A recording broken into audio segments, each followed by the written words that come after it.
Olá, tá começando mais um Conexão 3, um podcast do Observatório do Terceiro Setor.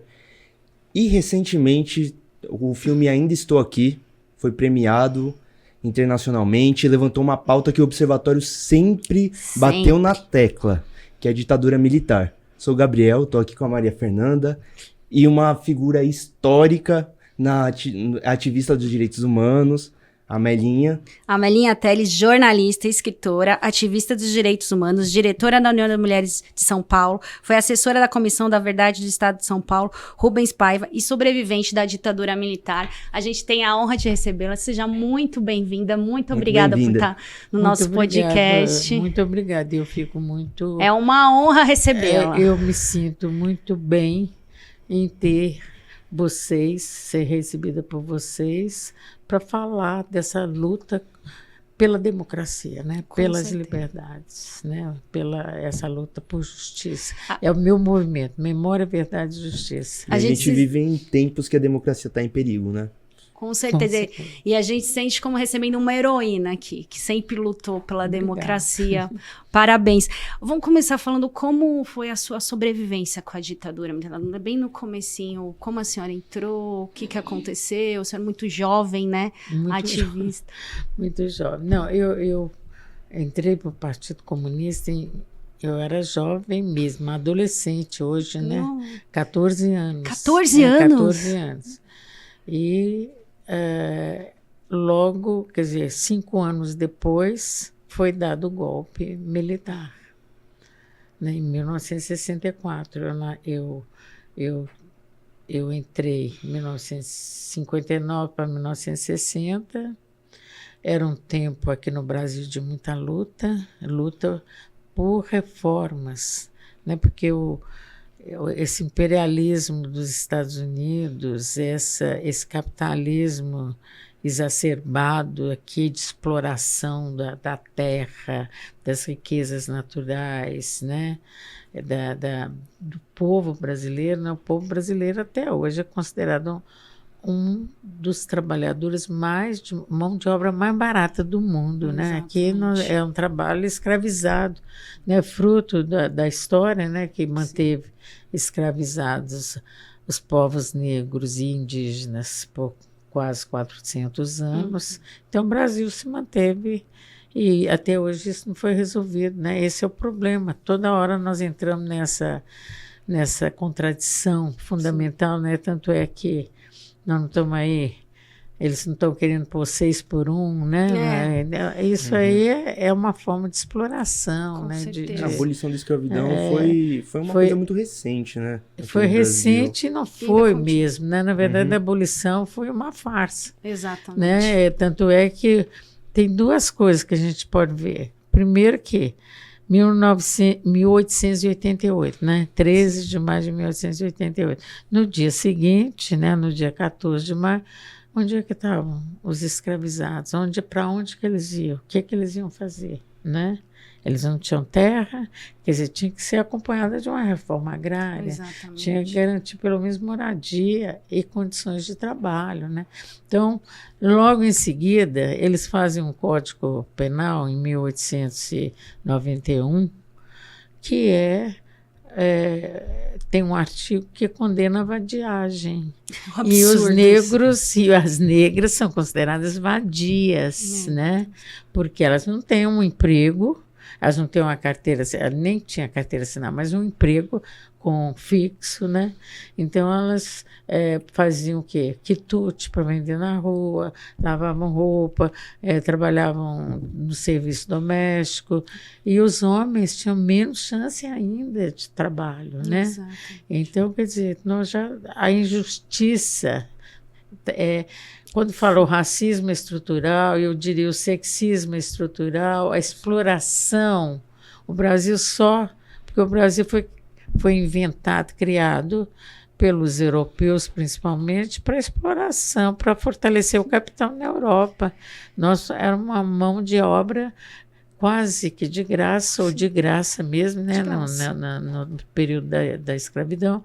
E, então, nós é que vamos subsidiar com o nosso suor, lágrimas, né? E muita e muito trabalho, o capitalismo na Europa, né? O absurdo foi que os imigrantes europeus foram concedidos, o governo deu cá, moradia, terras para eles e para os escravizados não. Quem Não, construiu sim. o Brasil ficou sem terra. Agora, exato. e daí Isso ainda já quebra o argumento de, a gente fez o que pôde. Não fez não o que fez, pôde. e daí as Não pessoas fez. ainda são contra cotas. Não, mas é igual. Não foi igual. Enquanto Não. eles tiveram terras e foram plantando e foram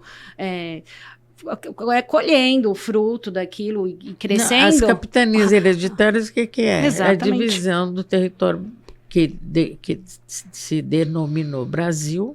Sim. Aliás, o próprio Brasil, né, o nome é exploração do pau-brasil, que hoje muito brasileiro não conhece o que é o pau-brasil. Porque eles arrancaram tanto, né, desmataram tanto essas nossas florestas cheias de pau-brasil. É verdade. Né? Levaram, exportaram essa riqueza. O Brasil ficou com o nome, mas ninguém nem conhece o pau-brasil. Até a nossa língua, né? A gente foi proibido, chegou a ser proibido por um barão, eu esqueci o nome de falar a língua, que era Guarani. A gente foi obrigado a falar o português do nosso colonizador, né? Exato. Então sempre fomos explorados. E a língua dos povos originários, que é mais de 200 e tantas, né? Nós não aprendemos. O que você vai na escola, você aprende o quê? Só o português. Exato. E olha lá, né? Então, é uma forma de isolar também, de violar os direitos daqueles povos e dos povos como nós, de ter comunicação. Porque o idioma, né? A língua é fundamental, né? Para você se comunicar, né? Tão nova, 14 anos, já idealista aqui, que orgulho, né, deveria de ser dos seus pais. E como foi essa entrada da ditadura? Então, aí veio, no processo, o golpe não vem da noite para o dia, é um processo, é uma construção, né? Então, havia tentativas de golpe, e naquele período, e as pessoas ameaças sabendo? como nós estamos vivendo agora. Por isso que eu acho que as pessoas devem prestar atenção. Quando há ameaça no ar, e eu diria que houve mais do que ameaça, né? Aqui. Foi declarado. Desde 2015, eu diria que houve mais do que ameaças, porque teve o afastamento definitivo de uma presidenta eleita pelo povo, pelo voto popular, né? Teve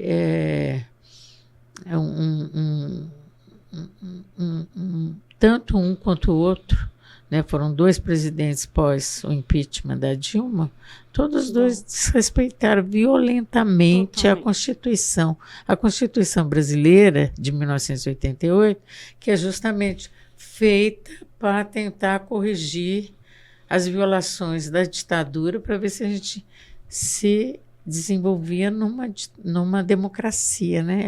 É a Constituição mais democrática da história do Brasil. Não é que ela seja perfeita, mas é a mais democrática, porque contou com a participação popular, né? E, no entanto, eles rasgaram a Constituição como a ditadura também rasgou, né? A ditadura passou a criar medidas para o seu governo, medidas de lei, através dos atos institucionais. Ato institucional é desconsiderar totalmente o que está na Constituição de 46, né, naquela época, que também já foi feita de uma forma um tanto democrática, porque já era... houve a queda da ditadura Vargas e houve o fim da Segunda Guerra Mundial. Eu falo isso porque isso tudo influenciou muito na minha formação política, na minha formação de cidadã. E eu acho que sem história nós não conseguimos entender o que está acontecendo, participar, contribuir, sabe, para recuperar a democracia, né? Para consolidar a democracia. A democracia você não consegue. Tudo é educação. E tanto em perigo que teve até planejamento por parte da presidência de golpe, né? Teve aquele planejamento. Eu não tinha noção do perigo que a gente correu. Eu sabia, a gente via aquelas pessoas lá enfim, perto na porta dos quartéis, pedindo aquele absurdo, tal, a gente ria até, ai, que engraçadinho e tal. Mas por trás daquilo, estavam planejando um golpe que até planejava um campo de concentração, matar o Lula, o presidente e o vice-presidente. Quando instaurou a ditadura de 64, não foi morto o presidente e o vice-presidente. Imagina esse que entrou já matando o presidente e o vice. Não foi, mas seria. Seria Também. Porque, no caso, o Jango foi embora, né? Ele foi para o Uruguai. Fugiu, se ele ficasse aqui, ele ia ser morto. Então, eu imagino assim, a gravidade. Se já escancarado, já iam matar o presidente, imagina como ia ser esse golpe que estavam planejando. E o que a senhora falou de educação, né, de estudar história e tal, por isso eu acho que o governo anterior ele foi muito nos professores. Os professores sempre eram massacrados. Os professores continuam sendo. Você vê que é contra a educação, contra cientista, tudo que é ligado à educação foi contra. Exatamente por isso. Uma pessoa que estuda, que pesquisa, sabe a verdade. E para eles não interessam saber a verdade. Isso que é o mais triste, né? E o mais importante é você conhecer a realidade de uma forma crítica, no sentido de ter uma perspectiva de mudança. E isto está assim porque porque criaram condições para o autoritarismo, para a repressão política. Mas nós podemos ter um outro Estado, um Estado democrático. O Estado não precisa ser autoritário. Não precisa. E é possível, eu acho que o importante é isso, para recuperar a esperança, sabe, na população brasileira, porque às vezes eu vejo a sociedade brasileira muito desesperançosa, porque está tudo tão difícil, né? Está tudo tão difícil. Eu acho que, às vezes, o voto nessa extrema-direita, que são fascistas, se dá por perder a esperança, perder a perspectiva. Qualquer um é a mesma coisa, então eu voto nesse aí mesmo, entendeu? Esse é o erro. E aí você provoca, você traz um retrocesso enorme, né? Enorme nas políticas públicas, no próprio Estado está sendo desmontado. Hoje você não sabe. Nós temos dificuldade de dialogar com o Estado, porque você não sabe se está funcionando ou não. Agora vai vai na internet para você fazer uma inscrição. A internet não funciona, né? Eu vejo o povo mais miserável que precisa de fazer o cadastro único, não consegue entrar, não consegue agendar uma entrevista com assistente social, não consegue fazer isso. Na pandemia, para receber auxílio, você tinha que ter uma internet, celular. Então, as pessoas mais pobres não receberam esse auxílio, porque eles não tinham acesso à internet. Tinha que ter um celular, tinha que ter acesso à internet para você receber auxílio. E às vezes auxílio. não funciona também, né? Agora, eu estava acabando de ver um pessoal que queria se inscrever na escola musical de música, de ensino de música aqui em São Paulo, mas para você estudar, você tem que fazer inscrição pela internet. A pessoa falou, eu estou tentando aqui, não consigo, porque tem e esse período de inscrição é um período curto. Você faz inscrição nesse período. Se você não conseguir, você vai ter que esperar um outro semestre ou um outro ano. Né? E na época, igual agora, a gente teve o pessoal na porta do Exército dando algumas dicas. Nessa época, tinha alguma que poderia vir o golpe do Brasil? Tinha alguma indicação? Tinha. É muito importante saber esses indicativos.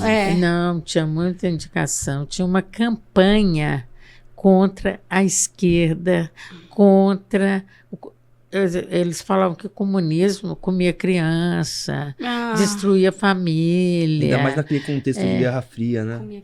Naquele contexto de Guerra Fria. Sim, foi naquele contexto. Depois da Segunda Guerra Mundial veio a Guerra Fria, né?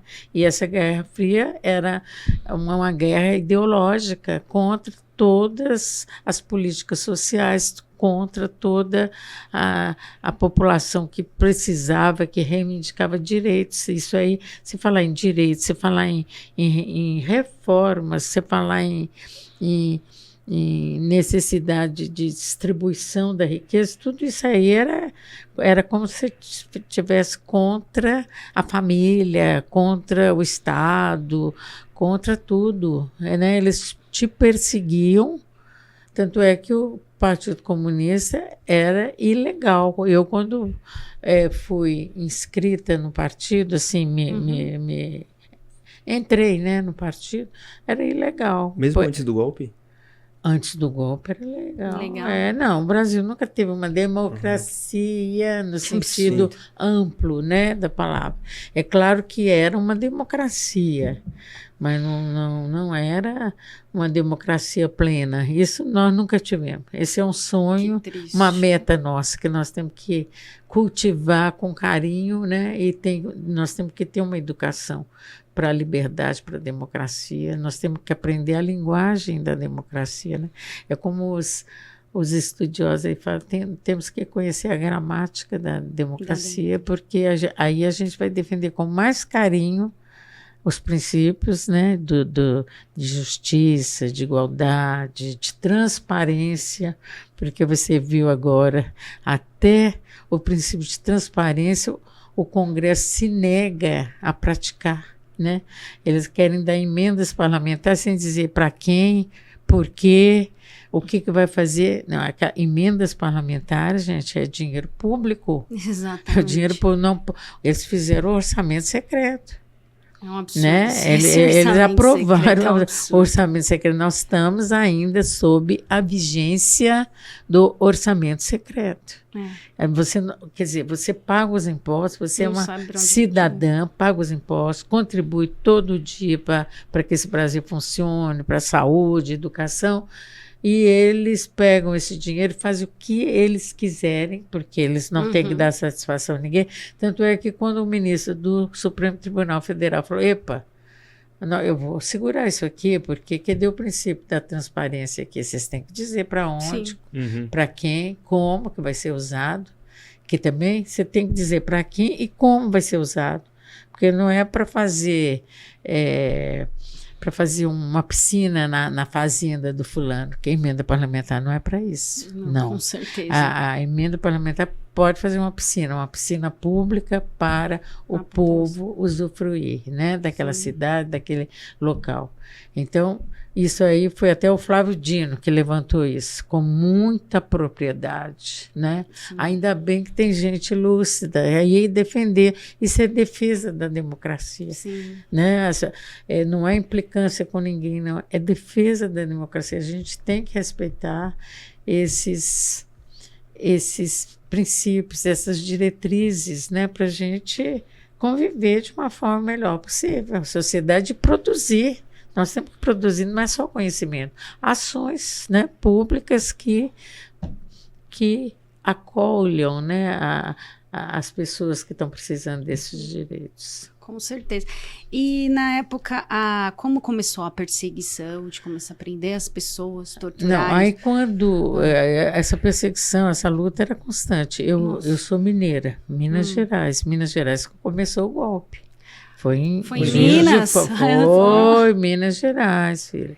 Então, quer dizer, eu conheço o golpe eu conheço antes dos paulistas aqui, caramba, né? Porque...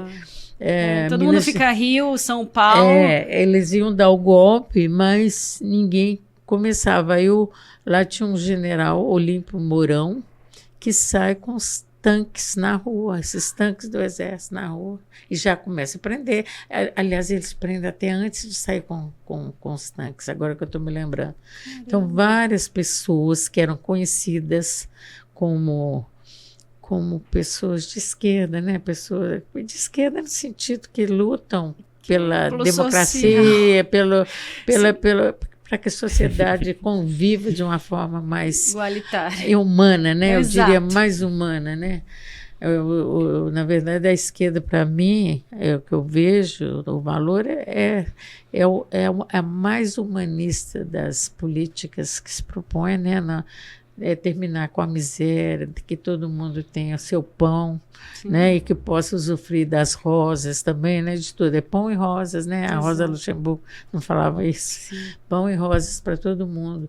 Então, esse pessoal foi preso antes do golpe, antes dos tanques saírem na rua. Sem processo, sem inquérito, sem nada. sem nada. Não, é totalmente arbitrário. Aí democracia acabou. Porque eles começam a prender, porque eles pensam o seguinte: nós vamos sair com os tanques na rua e esse pessoal vai reclamar. Porque eles são liderança, eles são, né? Eles são reconhecidos publicamente como defensores da democracia. Então, eles vão ficar tudo calado, vai ficar tudo dentro de quartel, dentro de tudo quanto é prisão. Né? Meus companheiros e minhas companheiras daquela época foram todos presos. E nós, algum que sabia que um estava sendo preso, escondia, ia para um lugar, viver clandestino. Eu fiquei clandestina desde no golpe mesmo, em 64, ainda tive meu pai desaparecido, meu pai é preso, e meu pai vai trabalhar, meu pai é ferroviário, era, né? Porque ele já morreu. Ferroviário, ele foi trabalhar e foi pego pela repressão e levado para não sei aonde, entendeu? Nossa. Era para um quartel, mas nós não ficamos sabendo. Eles não informavam a gente. Você precisa ver como é que eram as filas em volta do quartel nesse ano de 64, nos primeiros meses de 64, em Belo Horizonte, que é onde eu vivi. Você ficava num sol tremendo, porque março, abril em Belo Horizonte é muito ensolarado. E você ficava no sol, você entrava na fila, eles pegavam a sua carteira de identidade, pegavam e ficavam com ela. E você ficava horas ali, porque a fila dava a volta nos quarteirões, porque todo mundo queria saber do seu parente desaparecido, que nunca mais foi trabalhar, nunca mais voltou. Onde é que foi? Onde é que ficou?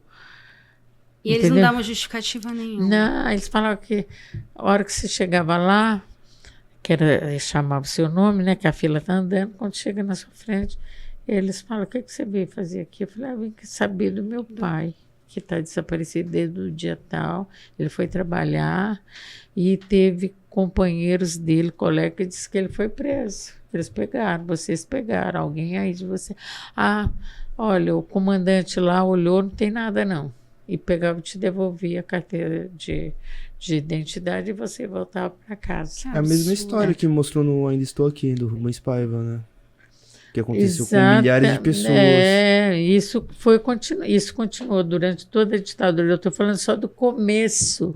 E logo, por exemplo, como a gente sempre denunciava na medida do possível, porque não tem liberdade política. A imprensa está amordaçada, ela está, porque a imprensa, que na época a gente chamava de imprensa, né? Rádio e TV era imprensa. É fundamental. A informação que vocês transmitem é fundamental para as pessoas saberem, conhecer. Aliás, eu sempre agradeço todo o pessoal da mídia por ter ajudado a gente durante a pandemia, né? Porque explicavam: olha, você tem que usar máscara. Quem fazia isso? Porque o governo não fez. Então foram vocês que fizeram. É uma eterna gratidão, né? Porque senão ainda ia ser pior. Se não tivesse a mídia funcionando, ainda ia ser pior. O desastre, né, de 1 milhão de pessoas que se foram nessa Covid por falta de cuidados por parte do Estado, né, do governo. Então, quando eles viam que a gente sempre ia nos quartéis, a gente falava: então a gente volta semana que vem para saber se vocês vão ter notícia. Aí você voltar semana que vem, não tinha notícia. Aí numa dessas eles pegaram a gente, eu e minha irmã. Nós fomos sequestradas e levadas para o quartel também. Meu Deus. Quantos anos a senhora tinha, sua irmã? Eu tinha 18, né? Meu 18 para 19. Deus, E a minha irmã tinha 16. Então, menor de idade. eu fui processada. Depois eles me processaram. Mas eles sequestraram Sequestraram. por nada, falavam nada. Simplesmente... Não, eles ameaçavam de torturar, levavam a gente para uma salinha, torturava. Para a gente falar o quê? Você foi na reunião do Partido Comunista. Eu falei, você estava na rua, lá a sede do partido, porque ele não era legal, o partido, do ponto de vista da documentação, não era reconhecido. Mas todo mundo sabia que os comunistas se reuniam na Rua Carijós, ou então na Avenida Olegário Maciel, que era lá em Belo Horizonte. Então, eu fui na rua, eu fui na Avenida Olegário Maciel, tinha uma reunião muito interessante, um debate, entendeu? Tinha muitos seminários, curso. Eu falei, então você é comunista, não sei o quê. Eu frequentava, né? E aí eles queriam saber mais, mas vocês, não sei o quê, vocês têm vocês têm um plano de derrubar o governo? Eu falei, não, o plano é eles. O plano eram eles, né? Nós estávamos tentando ver se o governo conseguia fazer as reformas, porque o João Goulart foi muito corajoso. Ele tomou 2 medidas que nenhum depois dele conseguiu fazer. Ele tomou uma primeira medida que foi o controle de remessa de lucros para o exterior por parte das multinacionais. Elas têm que dar satisfação de quanto que elas tiverem de lucro e o quanto que elas vão deixar aqui no Brasil. Antes não tinha. Eles levavam. Não, e eles continuaram, eles ficaram revoltados, né, com essa medida do João Goulart. Esse cara é comunista. O João Goulart nunca foi comunista, gente. Isso eu tenho certeza. Mas eles falavam, é comunista, não sei o quê. Porque ele queria que as empresas deixassem uma parte, já que a mão de obra explorada era brasileira, os recursos naturais eram brasileiros, então que deixassem uma parte desse lucro para investimento em creches, hospitais, escolas, entendeu? Era essa a proposta. Não, eles queriam tudo. Isso aí, eles ficaram muito, muito bravos com ele. A luta política era pesada. E outra medida que ele vai tomar no dia 13 de março, né, de 1964, que é o famoso comício da Central do Brasil, que naquilo ali foi aquilo. Depois eu vi outras coisas no Brasil, mas para mim, que tinha meus 18 anos, aquilo ali foi a coisa mais maravilhosa. Porque falava assim, 100 mil trabalhadores. Tem gente que falava em 300 mil trabalhadores. A gente não sabe quantos, mas aquela Central do Brasil ali no Rio de Janeiro estava cheia. E ele assinou a lei da reforma agrária. Pronto. Quer dizer, fazia a reforma agrária e fazia o controle da remessa de lucros para o exterior, o capital não suportou, e o agronegócio, que na época chamava latifundiário, também não suportou, né? Então, ele foi derrubado por isso. Aí saíram com aquelas... eu sempre chamo atenção. Eu sou feminista, viu, gente? Sou feminista e me tornei feminista assim, num processo de construção, né? Porque todas as nossas ideias, a política é um processo de construção. Você vai vendo, vai discutindo, vai firmando ali, ou confirmando princípios importantes para uma convivência e vai construindo outros. Mas eu me alertei a mim para o feminismo quando eu vi, no dia 13 de março, o golpe. Dia 19, o golpe, o comício da Central do Brasil, gente, que foi uma coisa linda. Mas eles ficaram nervosos. Quando foi no dia 19 de março, saíram as machadeiras. As machadeiras foto. Com Deus, pela família, por não sei o quê, contra o João Goulart. Elas falavam assim, abaixo a República Sindicalista, chamavam o João Goulart, era um burguesão, latifundiário, tinha fazendas lá no Rio Grande do Sul, ele era de São Borja, cara riquíssimo, eles chamavam ele de comunista e sindicalista, coisa que o João Goulart tinha uma qualidade que é própria dele, né? Que era ser simpático. Ele conversava com todo mundo. Isso já irritava os militares. Você pode uma coisa dessa? Ele conversava com todo mundo, ele era simpático, ele recebia os sindicalistas. Eu me lembro, porque saía no jornal, né? Eu sempre trabalhei no jornal, sempre. Né? Desde os 14 anos eu trabalhava no jornal E eu vi as fotos, João Goulart recebendo, a CGT, né, o comando da CGT, que era o Comando Geral dos Trabalhadores, que não tinha outras centrais sindicais como tem agora. Então, ele era assim, ele era um cara, e ele sorrindo, punha todo mundo para sentar no sofá ali do palácio, né? Era um tipo assim, bem com a vida, né? Digamos assim. E o pessoal pediu, faz a reforma agrária, faz isso. Ele estava, vamos estudar aqui um jeito, vamos fazer sim, porque não, o povo tem que melhorar de vida e tal, entendeu? E isso tudo, quando foi no dia 19, quando teve essa marcha com Deus pela família, foi uma coisa mais triste que eu vi até então.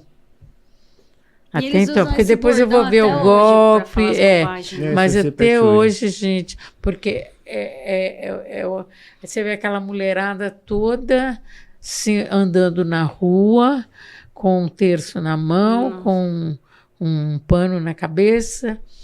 Era sol, né? Porque elas saíram, acho que eram umas 10 horas da manhã. Saíram de uma igreja lá no centro de Belo Horizonte. E elas andaram mais ou menos assim, acho que uns 5 quilômetros ou 8, por aí. Sabe? Naquela marcha. Na frente, o arcebispo, uma figura importante da Igreja Católica, figuras importantes do empresariado, do governo. O governo lá em Minas era o José Magalhães Pinto. Era o maior banqueiro do Brasil na época. Era o maior banqueiro. Então, imagina, ele era radicalmente... Ele é um dos que vai articular o golpe. A gente sabia disso. O governador do Rio, que era o Lacerda, e daqui de São Paulo, que era o Adhemar de Barros, os 3 que mais articularam contra o João Goulart, né, para dar o golpe. Articular junto com os generais do Exército, com o apoio dos empresários, porque os empresários depois vão aqui em São Paulo, e acho que em outros estados também, mas aqui com certeza eles financiaram a tortura. Nossa. A Fiesp financiou a tortura via empresários. Os empresários davam dinheiro porque os torturadores pediam que, para o aparato repressivo ficar mais moderno, mais efetivo, é bom que vocês deem dinheiro, porque senão os trabalhadores nas suas fábricas, porque na época as fábricas tinham muitos trabalhadores, né? E eu mesmo trabalhei na Mannesmann, na época que eu trabalhei na Companhia Siderúrgica Mannesmann, lá em Barreiro de Baixo, lá em Belo Horizonte, tinha 10 mil trabalhadores. Uau! Não era assim mesmo, que agora o mercado pulverizou, né? Digamos assim. É completamente. Não é só a tecnologia, a ideologia também, né? Porque juntos a gente se sente mais forte. Sim. E você ficar mais isolado no home office, né, no celularzinho, aí você não se fortalece tanto, né? Eu lembro que a gente tinha orgulho, nós somos trabalhadores, que a gente era bem machista, né, naquela época. Então, somos trabalhadores, vamos para o sindicato? Vamos, ia uma turma. Eu nunca andava sozinha, entendeu? Então, isso,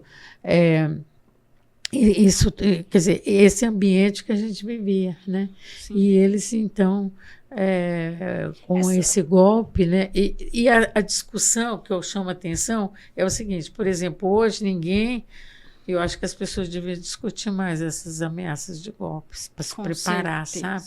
Porque o que você está contando não repete hoje, está se repetindo hoje. Não, está se repetindo hoje e eu não acho justo que a gente tenha que se esconder como eu tive que viver clandestinamente durante 8 anos. Nossa, 8 anos. 8 anos clandestina, fazendo a imprensa clandestina.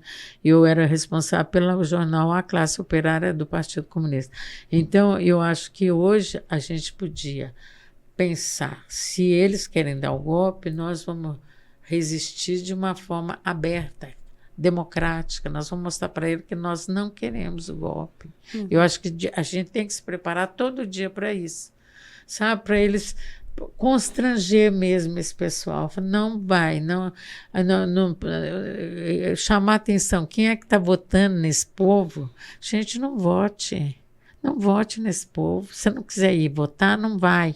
Mas não vote nesse pessoal que é golpista, porque isso é um atraso para o Brasil. E nós estamos vivendo... Olha, nós tivemos grandes conquistas na Constituição, com alguns governos democráticos que seguiram depois, porque teve o Collor, que foi um desastre, né, gente? Um desastre total, né, gente? Né? A gente não pode esquecer que aquilo ali foi um retrocesso. Mas nós tivemos Fernando Henrique, Lula, Dilma, que facilitaram condições para a gente continuar lutando. Não dá para parar. Não dá, porque governo é governo, povo é povo, né? Sim. Nós somos instituições diferentes. E desiguais também, porque o governo tem o poder da caneta, né? Ele assina ali e pronto. O nosso poder é de mostrar o nosso descontentamento. Nós temos que mostrar. E nós temos que pensar politicamente. Não vale, para nós não vale ditadura. Para nós não é possível. Porque nós vivemos do nosso trabalho, gente. Nós vivemos do nosso trabalho. Ninguém aqui tem dinheiro cai do céu, não. Cai do céu para eles, porque para nós não cai. Então, nós precisamos da democracia, porque é a forma como a gente vai falar, olha, eu não estou gostando disso. Porque na ditadura você não pode falar. Todo mundo silenciado, censura ferrenha, né? E quando eu vejo agora fake news, porque fake news é uma forma de censura. Como a senhora sente esse pessoal pedindo volta de ditadura, falando que a ditadura era maravilhosa? Principalmente gente que não viveu, né, na ditadura. Não, esse pessoal está sendo preparado pelos ditadores. Que eles não. Quem fala que a ditadura foi boa, de onde que ele ouviu isso? Não foi de mim. Sim. Não foi de você. Não foi de você. Então, ele ouviu de quem? Desses bolsonaristas, desses fascistas. Não estudou a história, que está lá, documentado. Estudou. Que, aliás, nós estamos num negacionismo histórico. Por conta desse... Porque o que faz a ditadura? E quem quer manter, pelo menos, o autoritarismo? Não tem um nome de ditadura, mas é igual. É atacar a educação. Exatamente. A educação é o primeiro ponto que eles atacam. Eles vieram com aquela matéria lá na ditadura, vieram com aquela matéria moral e cívica, que, na verdade, era assim, defender a ditadura do começo ao fim. Eles negaram, muitas escolas passaram a não ter história, não ter filosofia, não ter sociologia. São matérias fundamentais que vão te dar instrumentos, né, ferramentas para você fazer uma leitura da realidade de uma forma crítica, de uma forma profunda. Eu entrevistei o senhor que ele foi preso porque estava com um livro de sociologia na mão. Assim, um absurdo, surreal. Bom, vamos chegar... a gente tem aqui um livro maravilhoso, Contos da Cela 3, Memórias de uma Presa Política na Ditadura. Gente, quem quiser esse livro, a Melinha, como que faz para... Olha, quem quiser esse livro... Maravilhoso, gente. Leitura para todos. Quem quiser esse livro, ou entra na editora Ema, né, no site da editora Ema, ou então entra em contato comigo. Está aparecendo aí na telinha. Amelinha Teles, @gmail.com. Tá aí na tela, hein, gente? Leitura praticamente obrigatória. Vamos chegar aqui, como que chegou na cela 3? Como a senhora chegou? Em que condições que a senhora estava? Quando eu cheguei na cela 3, eu já tinha passado pelo DOI-CODE, que é vamos falar antes da prisão. Como foi essa prisão? Você foi presa com 18 anos a primeira vez, né? Isso. Isso, eu fui sequestrada lá em Belo Horizonte. Mas aí depois eu fui viver clandestina, esse período todo, 8 anos. Nossa, e você vivia clandestina e ainda trabalhava no jornal. Como que era isso? De ter que se esconder e ao mesmo tempo ter que divulgar. Tem que trabalhar, tem que divulgar. Não, é tudo... a clandestinidade, eu acho que deixa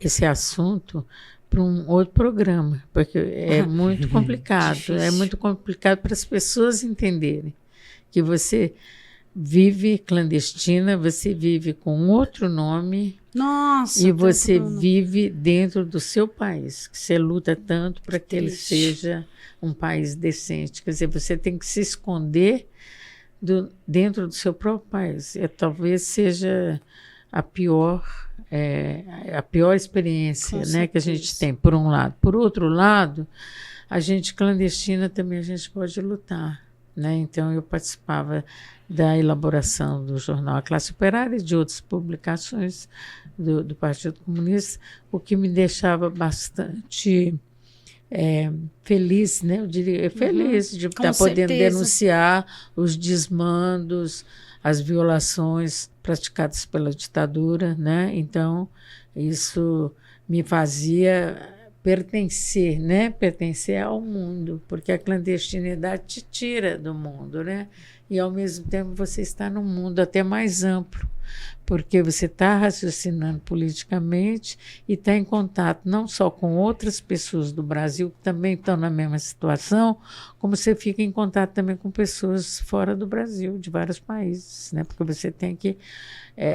vocês são da comunicação, você sabe, você tem que transmitir essas informações para outros. A senhora era perseguida por fazer o seu trabalho jornalístico mostrando os horrores da ditadura. E como foi esse dia da prisão? Então, nesse dia da prisão, o meu marido, ele estava doente com tuberculose. Nossa. E na época, hoje tuberculose tem outro tratamento, mas naquela época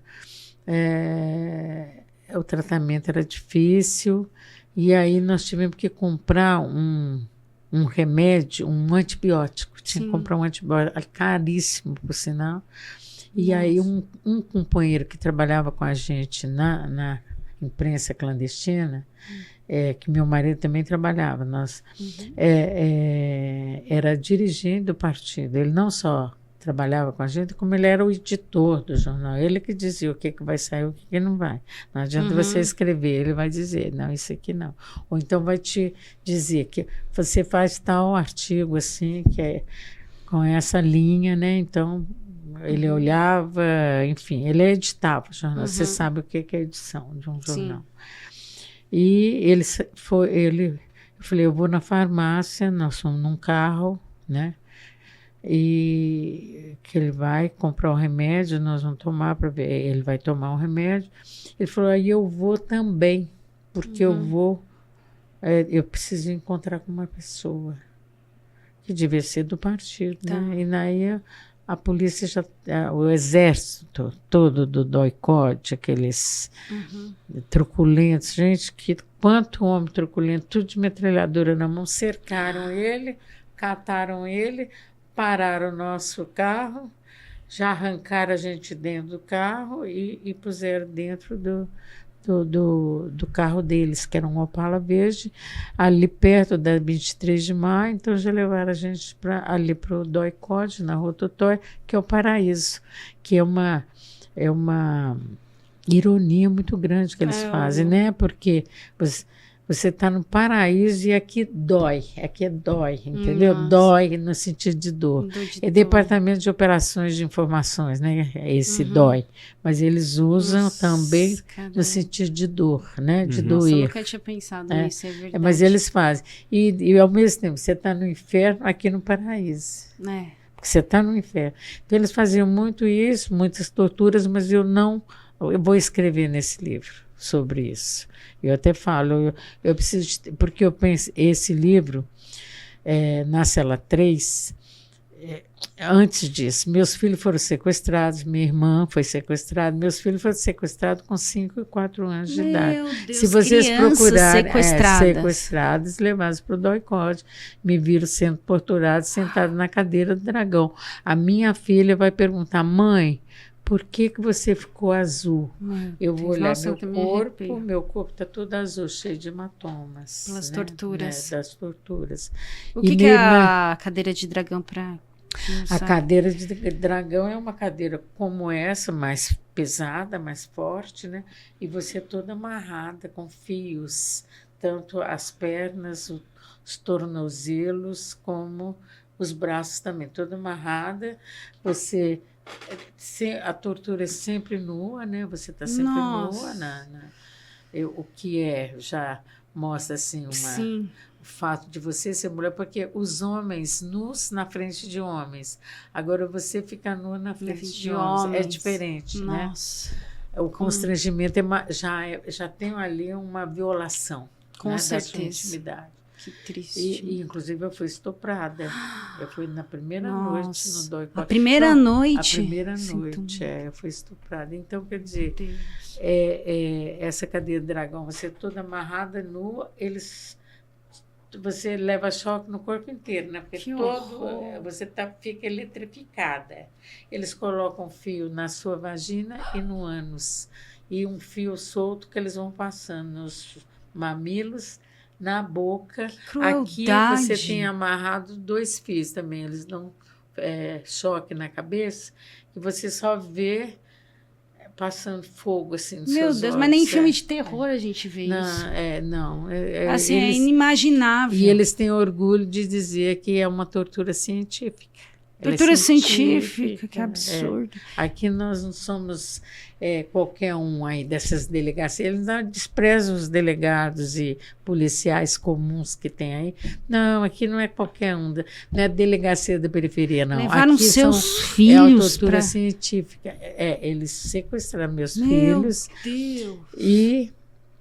E depois de tanta tortura, de tudo isso, a minha irmã foi transferida para Brasília, meu sobrinho nasceu dentro do quartel, lá de Brasília. Grávida. Minha irmã estava grávida de 8 meses. E meu marido entrou em estado de coma, porque ele estava muito fraco, já estava doente, então ele entrou em estado de coma. E eu me lembro que eu falava assim, não bate nas costas dele, porque ele está com tuberculose. Aí que eles batiam mais ainda.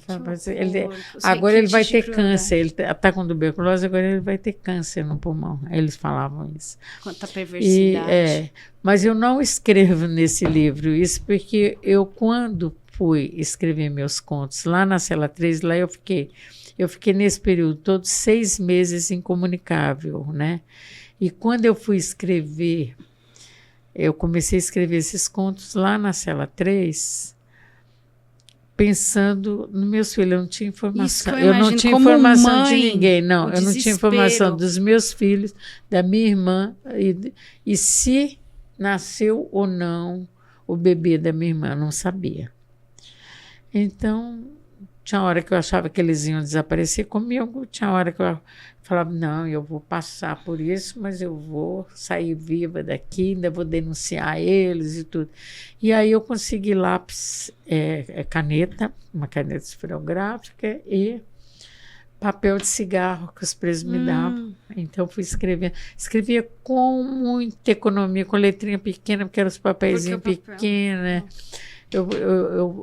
Os contos que eu comecei a escrever, eu pensando nos meus filhos, eu falei, eu vou sair daqui e vou contar para eles como é que era aqui. Só que meus filhos tinham 5 e 4 anos de idade. Então, eu tinha que pensar numa linguagem delicada, né? E aí eu imaginei que eu estava conversando com uma lagartixa. Então, aqui você pode ver que tem aqui a figura da lagartixa, né? É verdade. E vai ter, essa lagartixa vai ter, aqui, ó. Ela vai ter aqui, ela vai ter, mas ela vai ter aqui no meio também, por algum lugar aí, né? Que ela está aqui também. E eu vou dar um nome para ela, lagartixa linguaruda de nascimento. Porque eu falo assim, gente... se ela está conversando comigo, ela é uma lagartixa humana. Ela tem que ser humanizada. Então ela tem que ter um nome, né? Eu vou conversar com ela. E aí ela vai ser presa, o delegado vai decretar prisão perpétua para ela e tal. Só que é muito interessante os contos que eu vou escrevendo, porque ela... você já viu funcionar uma prisão perpétua, uma lagartixa, que entra em qualquer brecha, em qualquer buraco? Não tem prisão, né? Então, eu vou escrever muitos contos com essa lagartixa lá na Cela 3 e depois, no decorrer desse processo, eu vou escrever também contos do hipódromo, de pessoas que eu conheci do hipódromo, no Carandiru, né? Então, você passou pelo hipódromo, pelo Carandiru, pelo DOI-CODE, pelo DOPS também? Todos esse aqui é a Cela 13 no DOPS. No DOPS? Que é a cela das mulheres. Inclusive, ali eu conheci um que é desaparecido político, Edgar Aquino Duarte, que estava preso lá na época. Isso que eu ia perguntar. Né? Tinha pessoas presas com a senhora que depois Não, tinha morreram? muitos homens, muitos homens. Eles Não, tudo muitos junto. homens presos, né? Mulher era menos. Então, eu ficava sozinha na cela.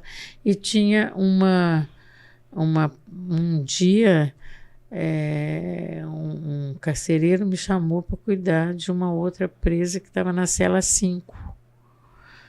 Porque isso foi bastante modificado lá no Memorial da Resistência. Se vocês vão lá, vocês vão ver que está modificado. Onde está escrito cela 1, que é ali perto daquele corredor que sai a gente chamava de pátio, que é outro corredor, né? Que não é um pátio, né? Vontade que fosse. Aquilo ali era a cela 3, porque a cela 1 e a cela 2 foram desmontadas, entendeu? Sim. Elas foram desmontadas. Então, a cela 3, e que eu vivia ali sozinha e eu vi um homem passando de vez em quando com capuz, com as mãos muito brancas, era um homem comprido, as mãos compridas, né?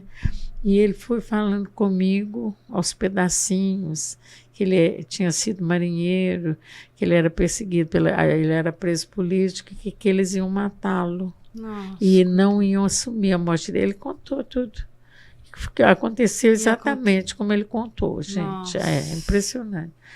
E aí ele falava assim, ele cantava, ele tinha uma voz educada musicalmente, porque na Marinha eles treinam, ele era ele era da Marinha, foi do coral, preso. né? A Marinha tem aquele coral que canta os hinos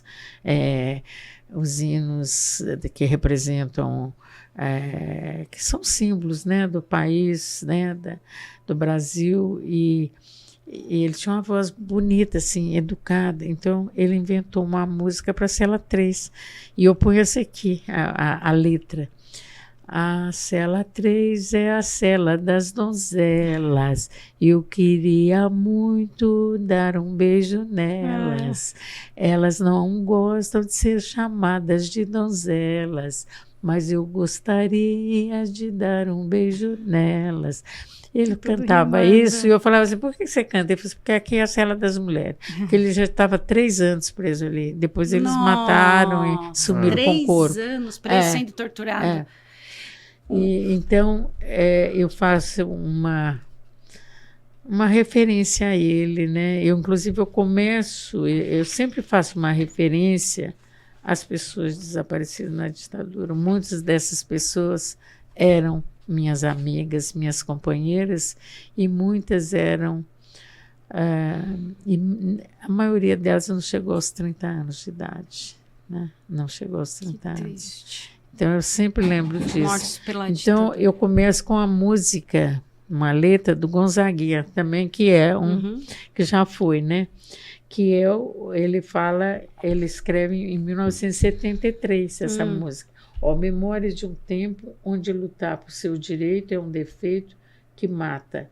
São cruzes sem nomes, sem corpos, sem datas, que são os desaparecidos. São cruzes, né? Sem nomes, sem datas. E a senhora teve o pai desaparecido, morto pela ditadura, os filhos sequestrados, foi torturada, foi presa, perseguida.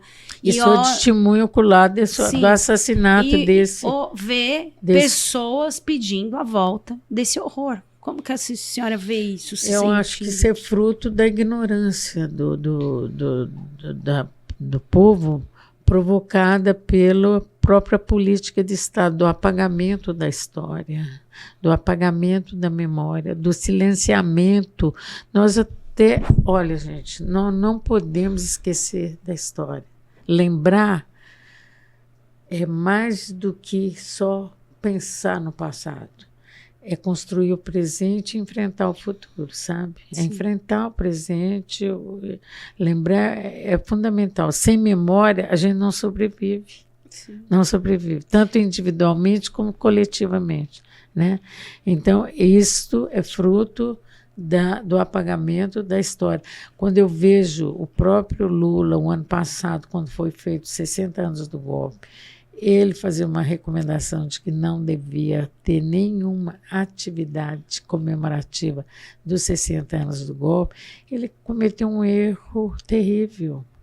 E tanto é que ele próprio, o governo dele foi ameaçado de morte, agora a gente ficou sabendo. Isso. Mas na época, 8 de janeiro de 2023, eles atacaram os 3 poderes que são os sustentáculos do Estado Democrático, é o Executivo, o Legislativo e o Judiciário. Isso é que sustenta um Estado democrático, é claro que com a participação de um povo consciente. Eles fizeram tudo isso, o Lula errou, mas o Lula faz parte dessa ideia de apagamento da história. Ou ele foi mandado pelos militares, não sei, porque eu acredito que o Lula é tão inteligente, tão lúcido, né? Então, uma pessoa tão importante para nós. Né? Eu queria, o diretor veio aqui falando do tempo, falar, a gente está falando de presidente, e teve um ex-presidente que tinha orgulho de falar que era herói, um torturador, o Ustra. E eu queria que a senhora contasse, graças à sua família, a empenho da tua família, ele foi considerado torturador. Eu queria que a senhora contasse para o pessoal. Então, que era, então, major do Exército, depois ele se transformou em coronel reformado, né, do Exército. Minha filha tinha 5 anos. E minha filha é uma historiadora importante. Ela estuda, principalmente, a área da história contemporânea, né, e a ditadura militar. Ela foi uma presa Ela também, foi. Com 5 anos. Com Ela 5 teve anos. um trauma para ela? Tem, claro. Isso aí não... Ninguém passa ali no DOI-CODE sem trauma, não. Então, ela estudou e tudo, e ela sempre dizia para nós que nós devíamos ter um jeito de que essa história pela qual nós passamos fosse reconhecida pela história oficial. Sim. Então, o que é difícil fazer isso. Né? Com certeza. Porque fica parecendo uma coisa pessoal. Eu falo que o Ustra é torturador, aí ele fala que ele não é, e pronto. Não é. Então, nós entramos com a ação na justiça. Porque judicializando, você está reescrevendo a história, né? A história do Brasil. Muito do que nós queremos saber da história do Brasil, nós vamos ter que buscar lá no judiciário. Né? Se torna oficial, né? A história, da história oficial, né? Porque essa história que nós contamos e escrevemos, se o povo não tomar consciência dela, né, ela fica dispersa. Né? A Comissão da Verdade foi muito importante. Eu também queria que a senhora falasse sobre a comissão. Então, aí essa minha filha que fez essa ação, junto, claro, com um advogado importantíssimo, que é o Dr. Fábio Conto Comparado. Então, nós entramos com essa ação declaratória contra o caso Alberto Brilhante Ustra. Ele perdeu na primeira instância. Ele não ficou satisfeito, né, porque a justiça declarou que ele era torturador. Ele entra com recurso, vai para a segunda instância, o Tribunal de Justiça do Estado de São Paulo também declara que ele é torturador.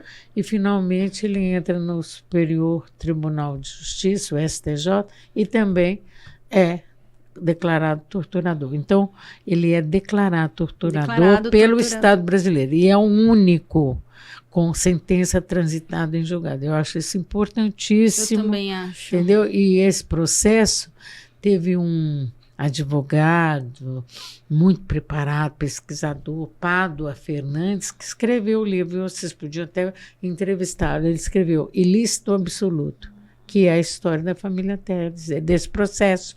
Ele transformou o processo num livro de maneira que o livro ficasse mais fácil para as pessoas entenderem. Porque um processo tem mais de, 10 mil páginas, e a pessoa lê, né? É difícil, né, você ler 10 mil páginas. Eu tenho um canal no TikTok que eu mostro vídeos sobre a ditadura militar, inclusive crianças que foram presas pela ditadura militar, e volta e meia vai um comentário, viva o Ustra, tal. E eu fico na dúvida se essas pessoas é uma ignorância, que não sabe que é um torturador, já é um torturador, foi condenado, ele é torturador, vive um torturador. Se a pessoa é ignorante ou a pessoa é maldosa teve mesmo. Teve até ex-presidente homenageando ele. ex-presidente Assim, homenageando. é né? o Bolsonaro, a gente pode falar claramente que ele falou lá durante... Não, ele Então, no assim, dia. Ó, eu acho o seguinte: no meu modo de ver, o golpe foi dado. Nós estamos tentando viver fora do golpe, né? Numa democracia com o presidente Lula. Que o presidente Lula é um presidente completamente comprometido com a democracia. Ele pode ter seus equívocos, mas ele é comprometido com a democracia, até pela história dele. Isso, porque já estão falando que hoje a gente vive numa ditadura. Isso que a gente vive agora é uma ditadura. Não, agora, o golpe foi dado no Brasil, no meu modo de ver, foi no dia 17 de abril de 2016, quando, então, o Jair Bolsonaro era deputado federal, é colocado no Congresso numa Assembleia Extraordinária, né? Que se era para entrar com processo contra a Dilma, né? De impeachment contra a Dilma, ou não. E ele votou pelo sim. Só que quando ele votou, ele fez uma declaração de voto, dizendo, em memória de Carlos Alberto Brilhante Ustra, o pavor de Dilma Rousseff. Ele pensar assim, eu sabia que ele pensava, né? Ele pensava assim. Agora, ele falar isso dentro de uma instituição democrática, a Câmara de Deputados, que graças aos nossos companheiros que tombaram, que foram mortos na ditadura, é que essa Câmara funciona democraticamente, né? Porque antes nem eleição tinha, né? Nem partido político, eles fecharam os partidos políticos. Agora tem partido político do jeito que você quiser. Então, ele falar isso, ele está... Nesse caso, o Ustra já tinha sido condenado na terceira instância, portanto, já tinha sentença transitada em julgado. Portanto, é o Estado brasileiro que está reconhecendo que o Ustra é torturador, entendeu? Sem falar que ele foi reconhecido dentro da Comissão Nacional da Verdade. O relatório tem 377 nomes de torturadores e ele é o primeiro, 377 nomes de torturadores na ditadura militar e ele é o primeiro, Carlos Alberto Brilhante Ustra. Então, ali ninguém reagir. É isso que eu estou te falando. Nós temos que aprender, que aprender a defender a democracia. Ali, os deputados de esquerda tinham que pedir, ainda que não conseguissem, mas pedir uma questão de ordem, porque está se ofendendo ao Estado democrático de direito ao fazer apologia da tortura e do torturador. Então, eu chamo a atenção do parlamento também, que mesmo o parlamento é claro que a maioria tem sido de direita, né? Mas essa minoria, essa parte que é democrática, deve cumprir seu papel de fazer a defesa da democracia. Nós temos que defender a democracia em todas as áreas. Se você é jornalista, você tem que defender. Se você é professora, você tem que defender. Se você é advogado, você vai defender. Se você é engenheiro, se você é médico, vai defender. Se você é um morador de qualquer lugar, você vai defender a democracia.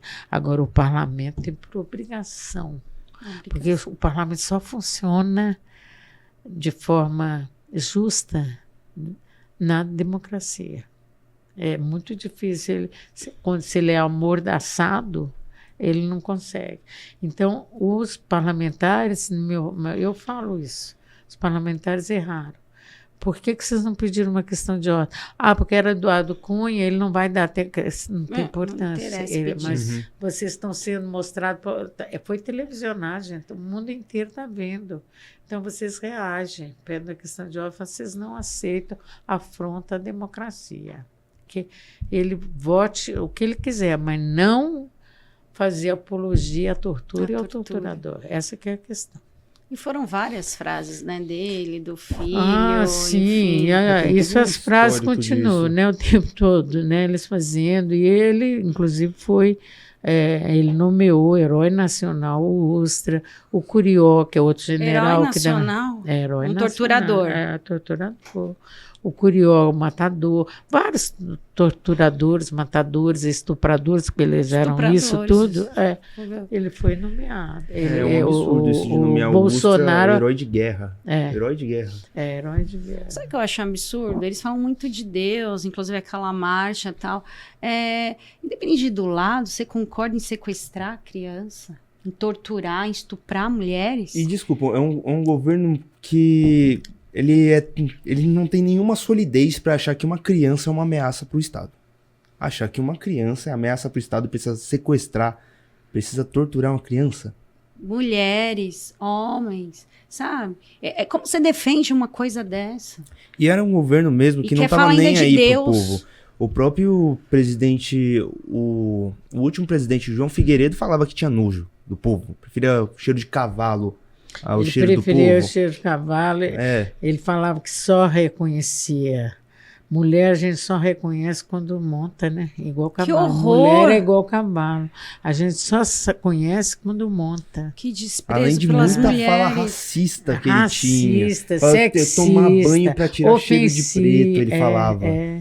Isso era o presidente do Brasil na época. Olha que horror. Olha o que a gente passou. E é o presidente da transição para a democracia. Não.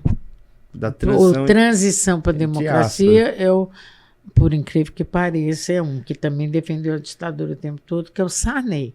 Sim. Sarney é que é da transição. É da transição democrática, que é chamado governo da redemocratização, né? O Figueiredo não. O Figueiredo sempre foi ditador, inclusive matador, torturador. E ele falava. Ele é comprometido com o esquema do Serviço Nacional de Informação, de todo esse aparato dos DOI-CODE, né? Que vai ter essa chamada ala dura, né, do exército.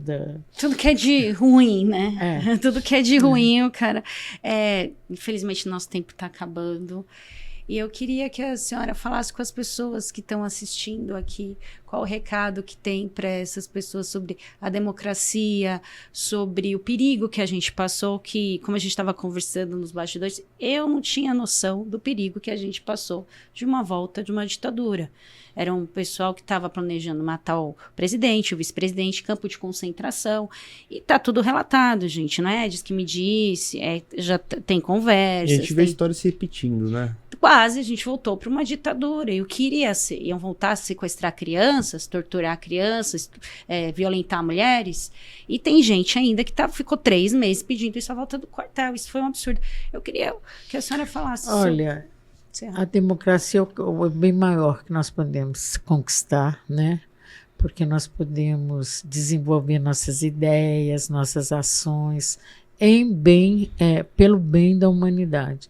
Então, eu diria para as pessoas, gente, o Brasil, você vê, a necessidade da memória é tão forte que o filme Eu Ainda Estou Aqui, é o filme reconhecido internacionalmente.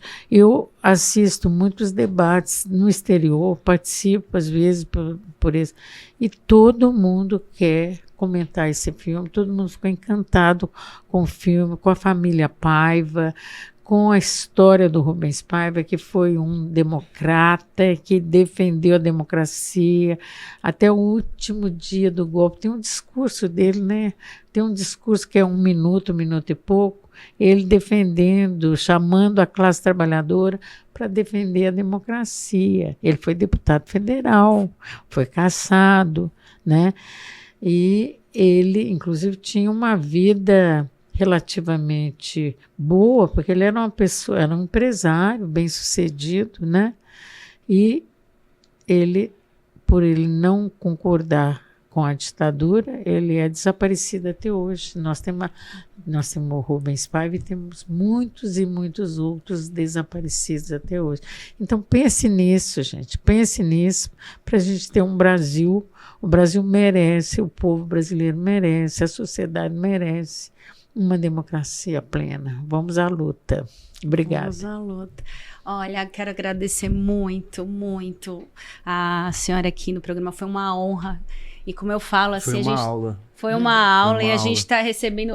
Essa sim é uma verdadeira heroína. Parabéns e muito obrigado por tudo que a senhora fez pela gente, porque estamos aqui graças a pessoas como a senhora, né? Obrigada pelo convite, né? Eu que agradeço a vocês, porque eu estou aqui, porque vocês me convidaram e vocês fazem esse trabalho importante. O trabalho da mídia é fundamental. A mídia tem uma responsabilidade muito grande na defesa da democracia. Que continue esse trabalho com sucesso. Muito obrigada. Nós que agradecemos. E, pessoal, vocês querem saber mais sobre a ditadura? O Observatório está cheio de vídeos sobre a ditadura nos nossos canais. Vídeos e matérias também. Sim, no nosso portal observatório3setor.org.br e nas nossas mídias sociais, Observatório 3 Setor. É só procurar, né, Gabs? Lá você encontra programa de rádio, programa de TV, tem vídeos no nosso TikTok, Instagram, tem vídeos contando história. Então tem muito conteúdo lá. É só acessar observatório3setor.org.br. O 3 sempre em numeral. Sim, crianças torturadas da tortura. Zuzu Angel, estamos contando Betinho vários. também. Betinho, várias pessoas. Vão lá, procura saber. Para de falar bobagem, pedir bobagem, gente. Tá tudo documentado, é história. Vamos lutar para nossa democracia. Falando nisso, se quiser seguir a gente no nosso canal, meu canal também tem muita coisa sobre a ditadura. Vai lá no TikTok, Maria Fernanda Scala. Gabs também tem um canal super legal. É @GHIGUTE, Geiguti. Então a gente espera você no próximo podcast. Muito obrigada por ficar com a gente.